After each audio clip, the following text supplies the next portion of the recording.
La fille s'est rendue au club de boxe, mais dès qu'elle a pris la pause, elle s'est fait envoyer valser. Le type derrière elle en a profité pour se moquer. Bien qu'elle soit jolie et adorable, elle refuse de se laisser faire. Alors, elle contre-attaque. Étonnamment, ce n'était pas n'importe quel club de boxe, il se spécialisait dans la formation d'assassins. Comme elle est la seule fille là-bas, les hommes la forcent à faire toutes les basses besognes. Cependant, elle refuse de reculer. Sa décision de rejoindre un club de boxe n'était pas seulement motivée par un désir. Elle veut devenir forte pour venger son père. Elle s'appelle Yoon Jae-woo. Il y a à peine un mois, Jae-woo était en classe de seconde, sa vie était constamment sous la surveillance de la police, car son père était un fugitif recherché. Elle est toujours surveillée. Non seulement ses camarades de classe l'évitent, mais même son professeur lui suggère d'abandonner l'école. Une telle vie l'a poussée à bout. Frustrée, elle est retournée en classe. Une brute se moque d'elle en tant que fiant de gangster et pose un sac de farine sur son bureau, mentionnant l'implication de son père dans la drogue. Face aux moqueries de ses camarades de classe, cette fois, elle ne veut plus se retenir. Alors, elle attrape la farine et la jette sur la fille. Une bagarre s'ensuit, opposant Jae-woo à 4 camarades de classe. Bien qu'elle soit poussée contre un mur, elle riposte. Seule, elle en met 3 à terre. Quand une camarade de classe brandit un crayon en guise de menace, Jae-woo s'en occupe rapidement. Elle précise qu'elle ne se laissera pas intimider. La classe se tait, les filles autrefois arrogantes tremblent de peur. Qui aurait pensé que même les filles de criminels sauraient se battre comme ça? Prouvant qu'elle peut se débrouiller, Jae-woo attrape son sac et part. Le professeur se précipite, mais Jae-woo lui remet son badge et abandonne, avant que l'école ne puisse l'exclure. Sur le chemin du retour, elle est frustrée par le policier qui la poursuit. Alors elle fracasse le rétroviseur de la voiture de police sous ses yeux. La police se lance à sa poursuite, mais elle les déjoue et rentre chez elle. Il y a un gâteau et des fleurs de son père, Monsieur Dong-gun, mais elle les jette de côté. Elle vit seule depuis un certain temps, mais son père ne lui a jamais parlé et a même cessé de répondre à ses appels. C'était parce qu'il essayait de rester discret autant que possible. Frustrée par la négativité qui l'entoure, elle déverse sa colère sur lui. Elle le tient pour responsable de toutes les difficultés de sa vie. Dans un accès d'émotion, elle le déclare mort pour elle. Se sentant coupable, Monsieur Dong-gun lui rend visite la nuit. Mais devant son appartement, un inconnu s'approche de lui. En entendant des bruits, Jae-woo tente d'ouvrir la porte, mais Monsieur Dong-gun agrippe fermement la poignée pour la protéger de l'étranger. L'agresseur lui tire dessus et Jae-woo est témoin de la mort de son père. Après le départ de l'assaillant, Jae-woo ouvre la porte pour découvrir son père sans vie sur le pas de sa porte. Elle essaie de le réveiller, mais il est déjà parti.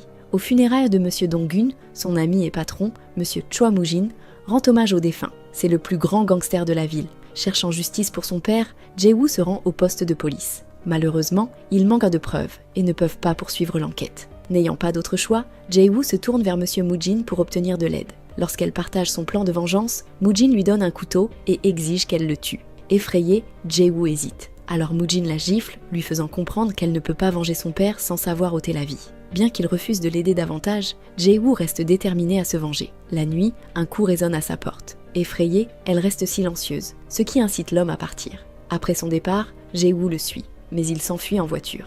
Déterminée à se venger, Jae-woo utilise une photo floue de vidéosurveillance pour identifier le meurtrier. Un appelant mystérieux prétend connaître l'homme. Cependant, lors de la confrontation, il se révèle être de simples fauteurs de troubles. Ils la volent et commencent à la tourmenter. Alors qu'elle s'évanouit, ils l'enlèvent. Avant que la situation ne dégénère, Moo-jin intervient et la sauve.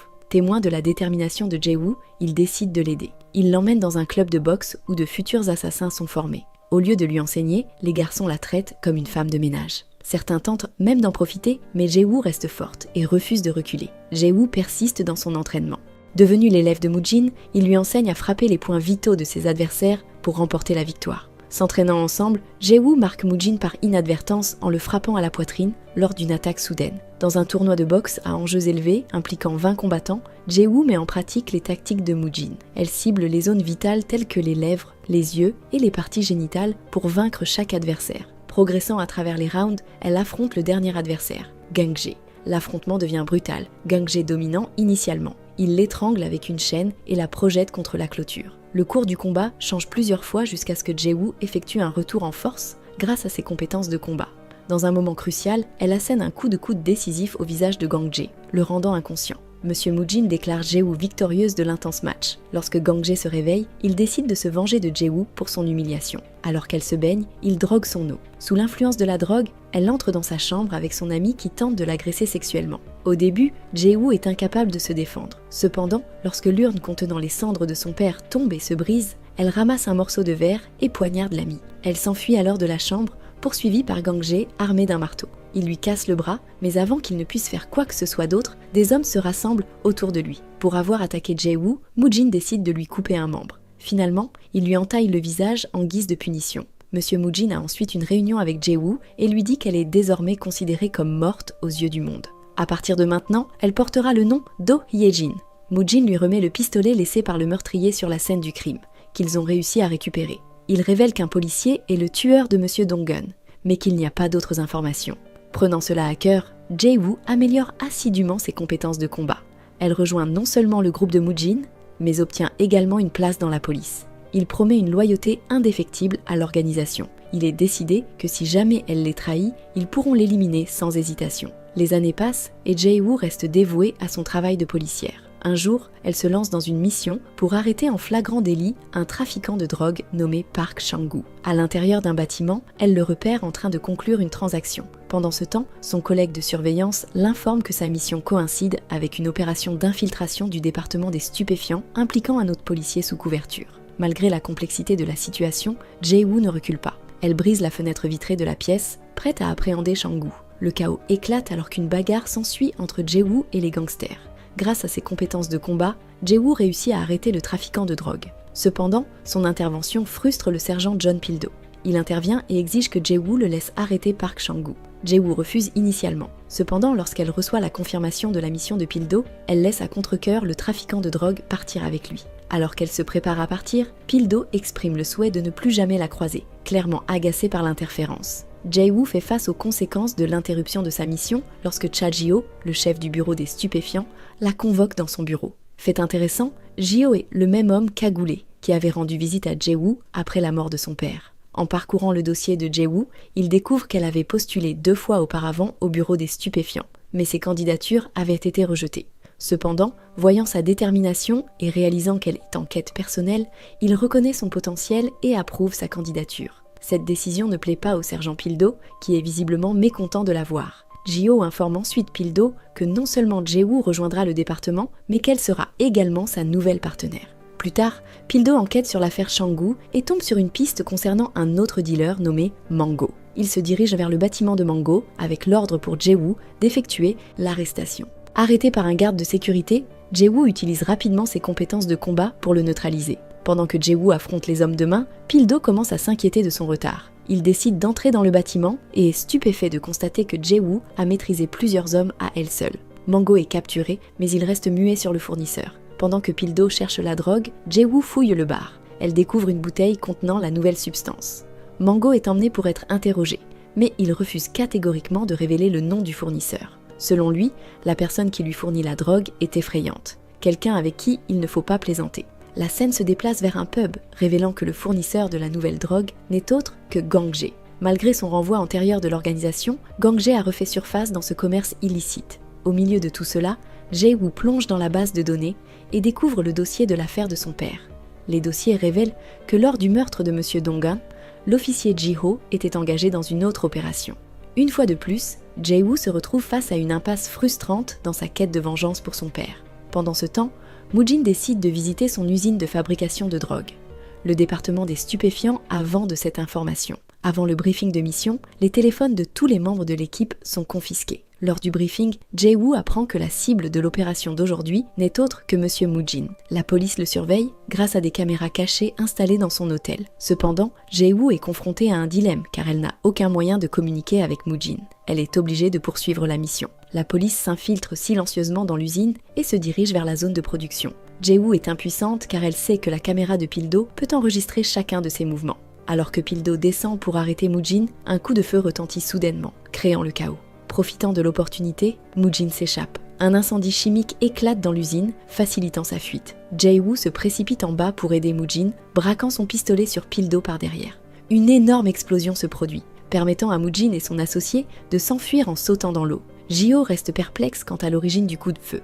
Pendant l'enquête, Jae-woo aide à retrouver un pistolet présumé être celui utilisé lors de la fusillade. L'arme porte une égratignure similaire à celle retrouvée sur le pistolet utilisé pour le meurtre de Dong-gun. Il est révélé que Jae-woo a utilisé le pistolet pour distraire Pildo et permettre à Moo-jin de s'échapper. Toujours incertain de l'origine du coup de feu, Ji-ho vérifie les armes de ses coéquipiers pour s'assurer qu'aucun d'entre eux n'a tiré. À son grand désarroi, il ne trouve aucune preuve parmi eux. Furieux de l'incursion, Mu-jin ordonne à son bras droit, Tae-ju, de retrouver le coupable responsable de la fuite d'informations. Jae-woo prend l'initiative et appelle Mu-jin pour s'assurer qu'il est en sécurité. Au cours de la conversation, elle avoue avoir tiré avec le pistolet et l'avoir intentionnellement laissé sur place. Son motif est de dévoiler la vérité sur le propriétaire du pistolet, qu'elle pense être son capitaine, Ji-ho. Jae-woo révèle également l'existence de caméras cachées dans l'hôtel de Mu-jin qui ont alerté la police de leur plan à l'usine. Suivant les ordres de Mu-jin, toutes les caméras sont localisées et désactivées. Cette action laisse Ji-ho et son équipe dans une impasse frustrante dans leur enquête. De son côté,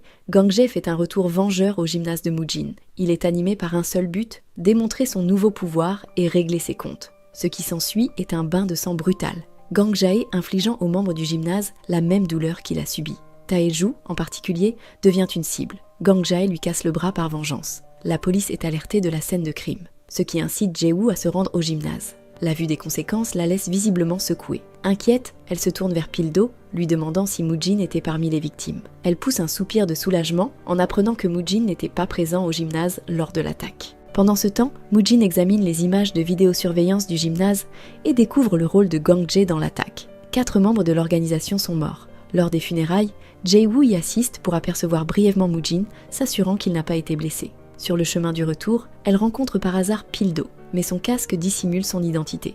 Monsieur Ji-ho rend visite à Mu-jin et souligne qu'il n'abandonnera pas tant qu'il ne sera pas derrière les barreaux.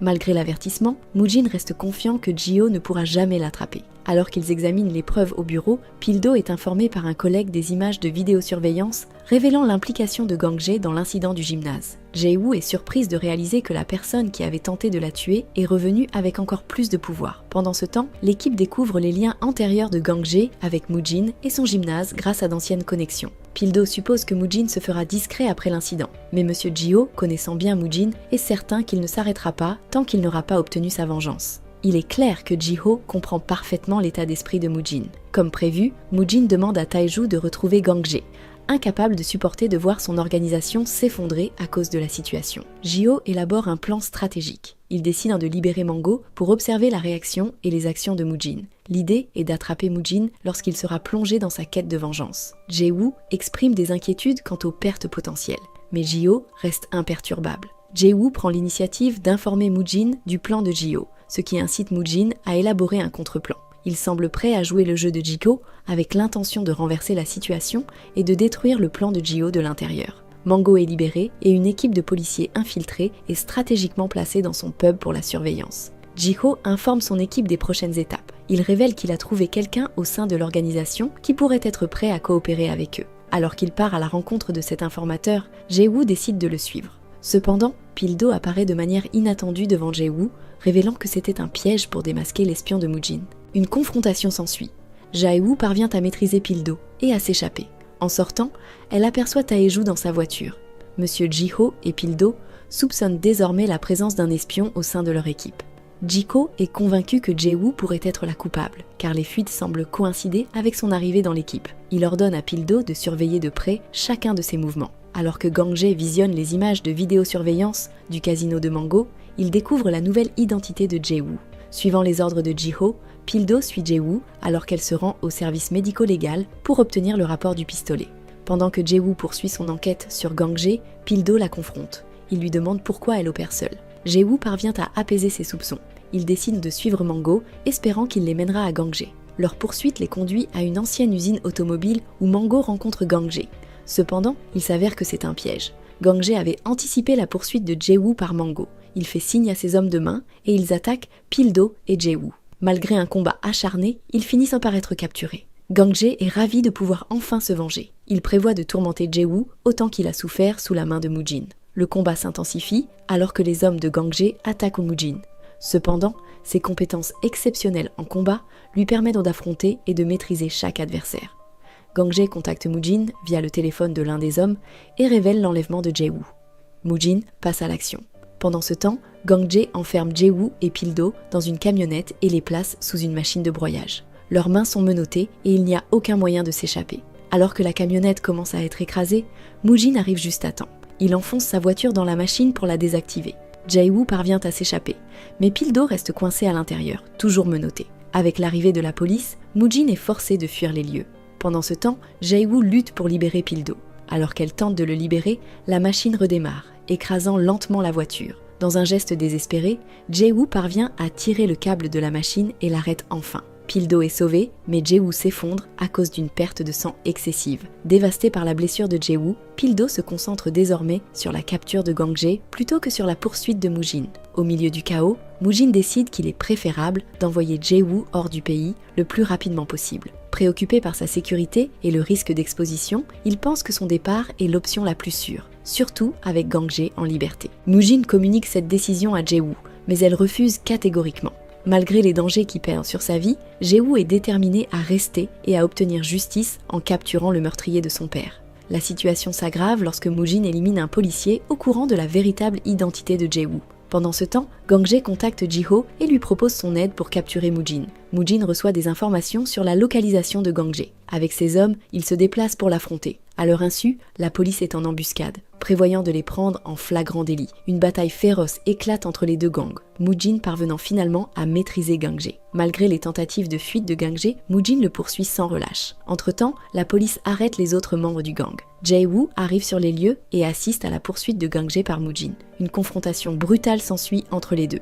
Moo-jin parvient à blesser Gang-jae, prenant momentanément le dessus. Cependant, Gang-jae saisit une opportunité et riposte. Il poignarde Moo-jin à plusieurs reprises avec violence. Avant que Gang-jae ne puisse porter le coup fatal, Jae-woo intervient. Elle tire avec son arme, permettant à Moo-jin de s'échapper. Malgré le fait que le capitaine Ji-ho le coince sous la menace d'une arme, Moo-jin parvient à s'enfuir, aidé par Tae-joo. Pendant ce temps, Gang-jae menace de révéler l'identité de Jae-woo. Pil-do arrive, mais avant que Gang-jae ne puisse révéler la vérité, Jae-woo lui tire dessus et le réduit définitivement au silence. La situation prend une tournure dramatique alors que la vie de Moo-jin est en jeu en raison d'une grave perte de sang. Incapable de demander de l'aide à un hôpital, il se tourne vers un associé et un médecin retraité résidant dans un temple. Pendant ce temps, Jae-woo est surprise de recevoir une lettre du défunt Gang-jae. À l'intérieur, elle trouve une photo de son père aux côtés de Ji-ho, qui porte un uniforme de police. Après avoir reçu un appel de Moo-jin, Jae-woo lui rend visite au temple et le questionne sur la photographie. C'est au cours de cette conversation que Moo-jin fait une révélation surprenante. Monsieur Dong-gun était en fait un policier envoyé par Ji-ho pour infiltrer leur organisation. Cependant, Dong-gun a trahi Ji-ko et s'est rangé de leur côté, ce qui a conduit à sa mort éventuelle par Ji-ho. Moo-jin admet avoir menti à Jae-woo afin de renforcer sa détermination. Il espérait que cela alimenterait sa volonté de se venger du meurtre de son père. Pendant ce temps, Ji-ho, ivre, rentre d'une soirée avec Pil-do. Alors qu'il s'assoit, il est sauvagement attaqué et poignardé à plusieurs reprises par un agresseur inconnu. Jae-woo arrive sur les lieux et est alarmé de trouver du sang sur la poignée de porte. En entrant, Ji-ho, paniqué, prend Jae-woo pour son agresseur et lui tire dessus. Pil-do, entendant le coup de feu, se précipite sur les lieux. Au lieu de lui porter secours, Jae-woo confronte Ji-ho et lui met un poignard sous la gorge. Elle exige des réponses sur le sort de son père 5 ans auparavant. À ce moment, Ji-ho réalise la véritable identité de Jae-woo, la fille de son meilleur ami. Il révèle que Monsieur Dong-gun était un policier infiltré dans l'organisation de Moo-jin. Avant qu'il ne puisse dévoiler toute la vérité, l'arrivée de Pil-do oblige Ji-ho à remettre à Jae-woo les preuves de la loyauté de son père envers la police jusqu'à sa fin tragique. Jae-woo s'échappe juste avant l'arrivée de Pil-do, qui aperçoit son sac à dos. En l'inspectant, Jae-woo découvre des lettres écrites par Monsieur Dong-gun jusqu'au jour de sa mort. Les lettres révèlent la loyauté inébranlable de Dong-gun envers la police. Il est révélé que Dong-gun avait offert à Moo-jin un briquet avec un traceur caché, ce qui a conduit Moo-jin à découvrir la trahison de Dong-gun et à le tuer avec sa propre arme à feu. Dévastée par la révélation qu'elle a aidé sans le savoir le meurtrier de son père, Jae-woo fait une dépression nerveuse. Elle arrête sa voiture, exprimant sa frustration et sa colère en se frappant. Après s'être ressaisie, elle retire le tatouage de l'organisation de sa poitrine, prête à se venger. La situation s'aggrave alors que Ji-ho reste hospitalisé. Pendant ce temps, Moo-jin est informée par son avocat que Jae-woo a été vue près de la résidence de Ji-ho, laissant entendre qu'elle pourrait avoir découvert la vérité. Jae-woo, après avoir soigné ses blessures, se prépare à partir. Elle prend les cendres de son père et le poignard que Moo-jin lui a donné pour venger le meurtrier de son père. En sortant, elle est prise en embuscade par des assaillants qui la ramènent de force à l'intérieur de la maison. Ils tentent de la noyer dans la baignoire, mais Jae-woo se défend farouchement, déclenchant une lutte intense. Au même moment, Tae-joo entre dans la maison de Jae-woo avec l'intention de l'éliminer. Il révèle la vérité sur le meurtre de son père par Moo-jin pour cause de trahison. Une bataille féroce éclate entre eux, marquée par des attaques et des esquives. Malgré les obstacles, Jae-woo parvient à maîtriser Tae-ju, qui finit par mourir dans la confrontation. La situation prend une tournure complexe alors que Mu-jin se rend volontairement à la police pour prouver son innocence dans le meurtre de Gang-ji. Dans la salle d'interrogatoire, Jae-woo confronte Mu-jin, insistant sur le fait qu'il doit faire face aux conséquences de ses actes. La police possède le poignard de Mu-jin et ses empreintes digitales, comme preuve le reliant au meurtre de Gang-ji. Jae-woo pense que la justice va enfin le rattraper. Cependant, Jae-woo retire discrètement les preuves de la salle des scellés et informe Mu-jin de la situation modifiée. Simultanément, Pildo découvre des images de vidéosurveillance montrant Jae-woo près de la résidence de Gi-woo, ce qui amène tout le monde à soupçonner qu'elle est celle qui l'a attaquée. Malgré leurs efforts pour la détenir, Jae-woo parvient à échapper à la capture. Les preuves contre Mu-jin ayant été supprimées, la police se retrouve impuissante. Croyant que Jae-woo est toujours de leur côté, Mu-jin retourne au gymnase, seulement pour découvrir le corps sans vie de Tae-ju. Il comprend alors que Jae-woo a manipulé les preuves pour l'affronter et l'éliminer elle-même. Pendant ce temps, Pildo apprend du capitaine Gi-woo comment Mu-jin a manipulé Jae-woo au sein de l'organisation. Jae-woo est finalement capturé et emmené à l'hôpital. Malgré ses tentatives de fuite, Pildo l'intercepte et souligne les dangers de poursuivre Mu-jin seul. Jae-woo, pleinement consciente des risques, reste déterminée à prendre les choses en main. N'ayant pas d'autre choix, Pildo se menotte à Jae-woo. Soudainement, ils sont pris en embuscade par les hommes de Mu-jin. Malgré la situation difficile, ils parviennent à s'échapper. Pendant leur temps ensemble, Pildo soigne les blessures de Jae-woo, créant un lien qui fait réaliser à Jae-woo qu'elle n'est pas entièrement seule. Au fil de la nuit, Pildo persuade Jae-woo d'envisager d'arrêter Mu-jin, conformément aux souhaits de son père. Le lien naissant entre eux est brutalement brisé le lendemain lorsque Mu-jin, furieux de la résistance de Jae-woo, tue Pildo en sa présence. Dévastée, Jae-woo s'empare du pistolet de Pildo et s'enfuit. Consumée par la soif de vengeance, elle arrive à l'hôtel de Mu-jin, déclenchant une confrontation brutale avec ses hommes. Armée du pistolet de Pildo, Jae-woo abat impitoyablement chaque assaillant. L'affrontement culmine en un face-à-face avec Mu-jin. Dans un moment de défi, Jae-woo affirme qu'elle était initialement prête à se rendre, mais qu'elle choisit maintenant d'emprunter un chemin monstrueux pour se venger. Une dernière bataille intense s'ensuit, laissant Jae-woo grièvement blessée. Dans un moment décisif, elle s'empare du poignard de Mu-jin et le poignarde, le maîtrisant momentanément. Alors que Mu-jin ramasse un pistolet dans un dernier geste désespéré, il s'avère que le chargeur est vide. Saisissant l'opportunité, Jae-woo porte un coup fatal, poignardant Mu-jin à la poitrine et mettant fin au conflit de longue date.